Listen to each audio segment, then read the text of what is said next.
Good day and God bless you. Welcome to the Bible reading in chronological order. Just such a privilege to have you with us once again, and we just thank the Lord that we can share in His Word together and just learn more about Him through His Word. And we're just grateful to each of you for joining us. Today we're taking a break from the book of Proverbs, and we're going to be going into not the wisdoms of Solomon, but now the history of Solomon, especially with regard to building the temple. And we're going to be looking at the first book of the Kings and the second book of the Chronicles. Now, these are correlating passages, so we're going to do them together. I just want us to remember, though, that the first book of the Kings, if we look at it and we take it into consideration that this is a follow-on from the book of Samuel, so this was now the history of the Israelites and the Israelite kings to the Israelites. The book of the Chronicles was a book of the Chronicles that would have gone abroad and that other nations would be able to look at. So this is why there is a difference in the telling of these events. And it's important to understand that, because you'll see the focuses in the book of Kings is different to the focuses of the book of Chronicles, which is actually really good if you understand what the purpose is. The book of the Chronicles was to the outside nations, and they could see what is happening within Israel, how Israel is run. So there's not so much of the details of the failures in the book of the Chronicles. Rather, we see the book of Kings that highlight a lot of the failures. It's not to say that nothing is recorded. I'm just saying this is the way we can see it, and we can see the difference then, why these things are repeated. Now, when I say that there are differences, I don't mean that there's contradictions. There's a lot of things that we need to read into, and we need to look at what it's actually talking about.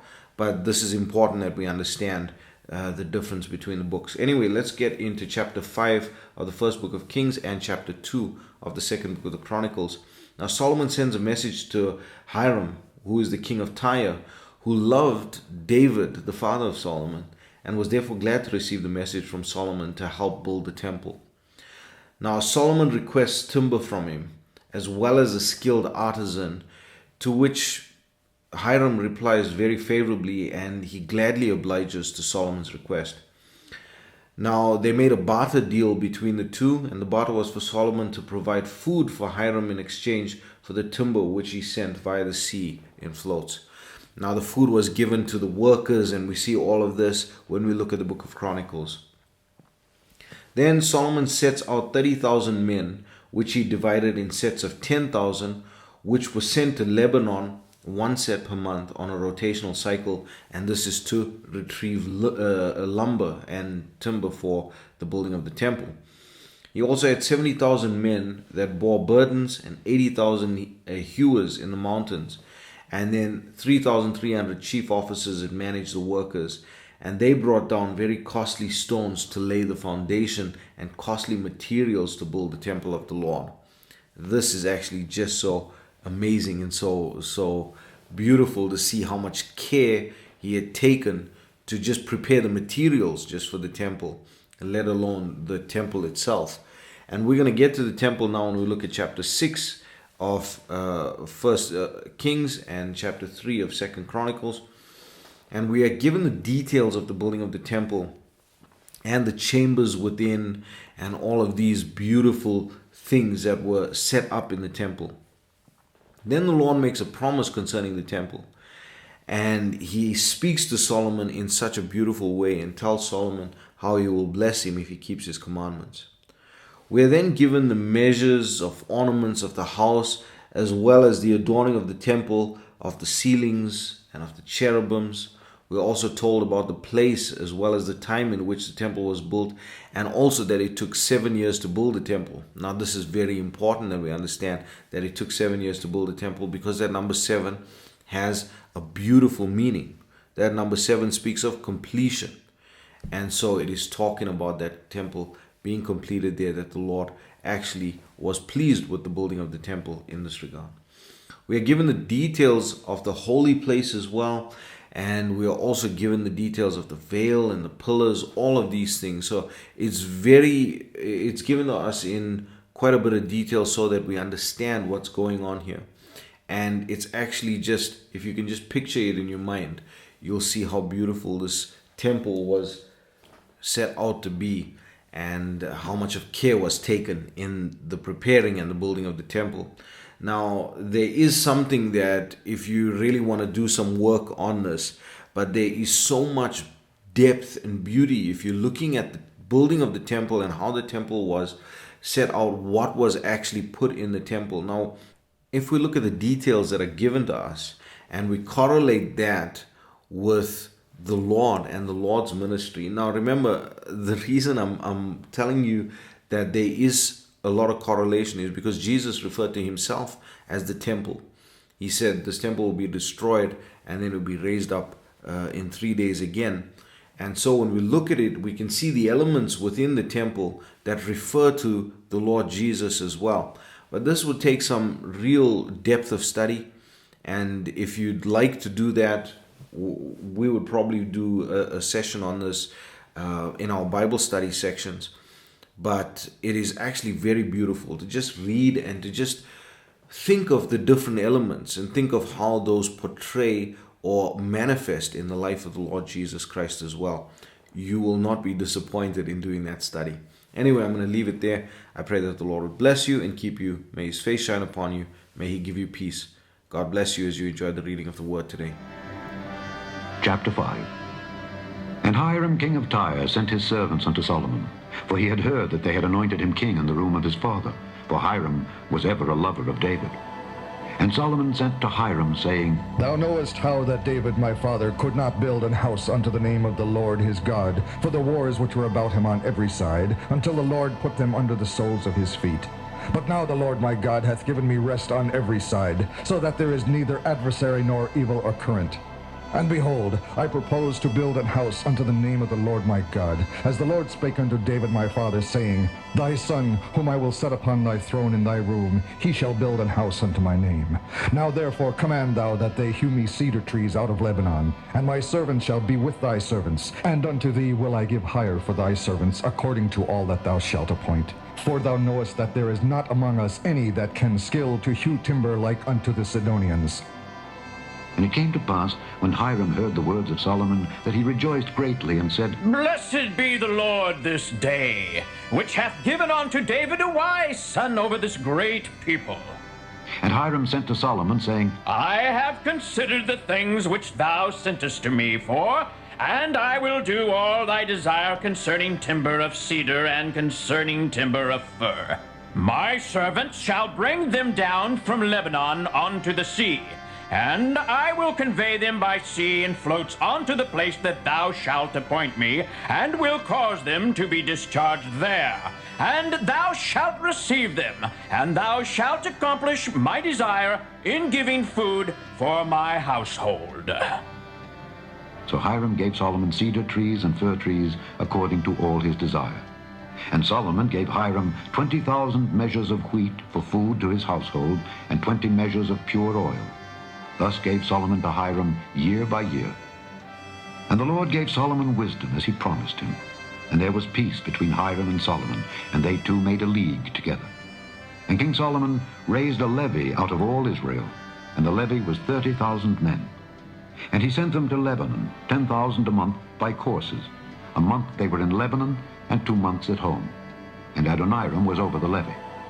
And Solomon had 70,000 that bare burdens, and 80,000 hewers in the mountains, beside the chief of Solomon's officers, which were over the work, 3,300, which ruled over the people that wrought in the work. And the king commanded, and they brought great stones, costly stones, and hewed stones, to lay the foundation of the house. And Solomon's builders and Hiram's builders did hew them, and the stone squarers. So they prepared timber and stones to build the house. Chapter 6. And it came to pass in the 480th year after the children of Israel were come out of the land of Egypt, in the 4th year of Solomon's reign over Israel, in the month Ziph, which is the 2nd month, that he began to build the house of the Lord. And the house which King Solomon built for the Lord, the length thereof was 60 cubits, and the breadth thereof 20 cubits, and the height thereof 30 cubits. And the porch before the temple of the house, 20 cubits was the length thereof, according to the breadth of the house, and 10 cubits was the breadth thereof before the house. And for the house he made windows of narrow lights. And against the wall of the house he built chambers round about, against the walls of the house round about, both of the temple and of the oracle. And he made chambers round about. The nethermost chamber was 5 cubits broad, and the middle was 6 cubits broad, and the third was 7 cubits broad. For without, in the wall of the house, he made narrowed rests round about, that the beams should not be fastened in the walls of the house. And the house, when it was in building, was built of stone made ready before it was brought thither, so that there was neither hammer nor axe, nor any tool of iron heard in the house while it was in building. The door for the middle chamber was in the right side of the house, and they went up with winding stairs into the middle chamber, and out of the middle into the third. So he built the house and finished it, and covered the house with beams and boards of cedar. And then he built chambers against all the house, 5 cubits high, and they rested on the house with timber of cedar. And the word of the Lord came to Solomon, saying, Concerning this house which thou art in building, if thou wilt walk in my statutes and execute my judgment and keep all my commandments to walk in them, then will I perform my word with thee, which I spake unto David thy father, and I will dwell among the children of Israel, and will not forsake my people Israel. So Solomon built the house and finished it. And he built the walls of the house within with boards of cedar, both the floor of the house and the walls of the ceiling. And he covered them on the inside with wood, and covered the floor of the house with planks of fir. And he built 20 cubits on the sides of the house, both the floor and the walls with boards of cedar. He even built them for it within, even for the oracle, even for the most holy place. And the house, that is, the temple before it, was 40 cubits long. And the cedar of the house within was carved with knops and open flowers. All was cedar, there was no stone seen. And the oracle he prepared in the house within, to set there the ark of the covenant of the Lord. And the oracle in the forepart was 20 cubits in length, and 20 cubits in breadth, and 20 cubits in the height thereof. And he overlaid it with pure gold, and so covered the altar, which was of cedar. So Solomon overlaid the house within with pure gold, and he made a partition by the chains of gold before the oracle, and he overlaid it with gold. And the whole house he overlaid with gold until he had finished all the house. Also the whole altar that was by the oracle he overlaid with gold. And within the oracle he made 2 cherubims of olive tree, each 10 cubits high. And 5 cubits was the one wing of the cherub, and 5 cubits the other wing of the cherub. From the uttermost part of the one wing unto the uttermost part of the other were 10 cubits. And the other cherub was 10 cubits. Both the cherubims were of one measure and one size. The height of the one cherub was 10 cubits, and so was it of the other cherub. And he set the cherubims within the inner house, and they stretched forth the wings of the cherubims, so that the wing of the one touched the one wall, and the wing of the other cherub touched the other wall, and their wings touched one another in the midst of the house. And he overlaid the cherubims with gold. And he carved all the walls of the house round about with carved figures of cherubims and palm trees and open flowers within and without. And the floor of the house he overlaid with gold within and without. And for the entering of the oracle he made doors of olive tree. The lintel and side posts were a 5th part of the wall. The 2 doors also were of olive tree, and he carved upon them carvings of cherubims and palm trees and open flowers, and overlaid them with gold, and spread gold upon the cherubims and upon the palm trees. So also made he for the door of the temple posts of olive tree, a 4th part of the wall. And the 2 doors were of fir tree. The 2 leaves of the one door were folding, and the 2 leaves of the other door were folding. And he carved thereon cherubims and palm trees and open flowers, and covered them with gold fitted upon the carved work. And he built the inner court with 3 rows of hewed stone, and a row of cedar beams. In the 4th year was the foundation of the house of the Lord laid, in the month Zip. And in the 11th year, in the month Bul, which is the 8th month, was the house finished, throughout all the parts thereof, and according to all the fashion of it. So was he 7 years in building it. Chapter 2.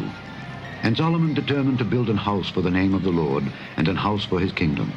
And Solomon told out 70,000 men to bear burdens, and 80,000 to hew in the mountain, and 3,600 to oversee them. And Solomon sent to Huram the king of Tyre, saying, As thou didst deal with David my father, and didst send him cedars to build him an house to dwell therein, even so deal with me. Behold, I build an house to the name of the Lord my God, to dedicate it to him, and to burn before him sweet incense, and for the continual showbread, and for the burnt offerings morning and evening, on the Sabbaths, and on the new moons, and on the solemn feasts of the Lord our God. This is an ordinance forever to Israel. And the house which I build is great, for great is our God above all gods. But who is able to build him an house, seeing the heaven and heaven of heavens cannot contain him? Who am I then, that I should build him an house, save only to burn sacrifice before him? Send me now therefore a man cunning to work in gold, and in silver, and in brass, and in iron, and in purple, and crimson, and blue, and that can skill to grave with the cunning men that are with me in Judah and in Jerusalem, whom David my father did provide. Send me also cedar trees, fir trees, and algum trees out of Lebanon, for I know that thy servants can skill to cut timber in Lebanon. And behold, my servants shall be with thy servants, even to prepare me timber in abundance, for the house which I am about to build shall be wonderful great. And behold, I will give to thy servants, the hewers that cut timber, 20,000 measures of beaten wheat, and 20,000 measures of barley, and 20,000 baths of wine, and 20,000 baths of oil. Then Huram the king of Tyre answered in writing, which he sent to Solomon, Because the Lord hath loved his people, he hath made thee king over them. Huram said moreover, Blessed be the Lord God of Israel, that made heaven and earth, who hath given to David the king a wise son, endued with prudence and understanding, that might build an house for the Lord, and an house for his kingdom. And now I have sent a cunning man, endued with understanding, of Huram my father's, the son of a woman of the daughters of Dan. And his father was a man of Tyre, skillful to work in gold, and in silver, in brass, in iron, in stone, and in timber, in purple, in blue, and in fine linen, and in crimson. Also to grave any manner of graving, and to find out every device which shall be put to him, with thy cunning men, and with the cunning men of my lord David thy father. Now therefore the wheat and the barley, the oil and the wine, which my lord hath spoken of, let him send unto his servants. And we will cut wood out of Lebanon, as much as thou shalt need, and we will bring it to thee in floats by sea to Joppa, and thou shalt carry it up to Jerusalem. And Solomon numbered all the strangers that were in the land of Israel, after the numbering wherewith David his father had numbered them, and they were found 150,000 and 3,600. And he set 70,010 of them to be bearers of burdens, and 80,000 to be hewers in the mountain, and 3,600 overseers to set the people a work. Chapter 3. Then Solomon began to build the house of the Lord at Jerusalem in Mount Moriah, where the Lord appeared unto David his father, in the place that David had prepared, in the threshing floor of Ornan the Jebusite. And he began to build in the 2nd day of the 2nd month, in the 4th year of his reign. Now these are the things wherein Solomon was instructed for the building of the house of God. The length by cubits after the first measure was 80 cubits, and the breadth 20 cubits. And the porch that was in the front of the house, the length of it was according to the breadth of the house, 20 cubits, and the height was 120. And he overlaid it within with pure gold. And the greater house he sealed with fir tree, which he overlaid with fine gold, and set thereon palm trees and chains. And he garnished the house with precious stones for beauty. And the gold was gold of Parvaim. He overlaid also the house, the beams, the posts, and the walls thereof, and the doors thereof with gold, and graved cherubims on the walls. And he made the most holy house, the length whereof was according to the breadth of the house, 20 cubits, and the breadth thereof 20 cubits. And he overlaid it with fine gold, amounting to 600 talents. And the weight of the nails was 50 shekels of gold. And he overlaid the upper chambers with gold. And in the most holy house he made 2 cherubims of image work, and overlaid them with gold. And the wings of the cherubims were 20 cubits long. One wing of the one cherub was 5 cubits, reaching to the wall of the house, and the other wing was likewise 5 cubits, reaching to the wing of the other cherub. And one wing of the other cherub was 5 cubits, reaching to the wall of the house, and the other wing was 5 cubits also, joining to the wing of the other cherub. The wings of these cherubims spread themselves forth 20 cubits, and they stood on their feet, and their faces were inward.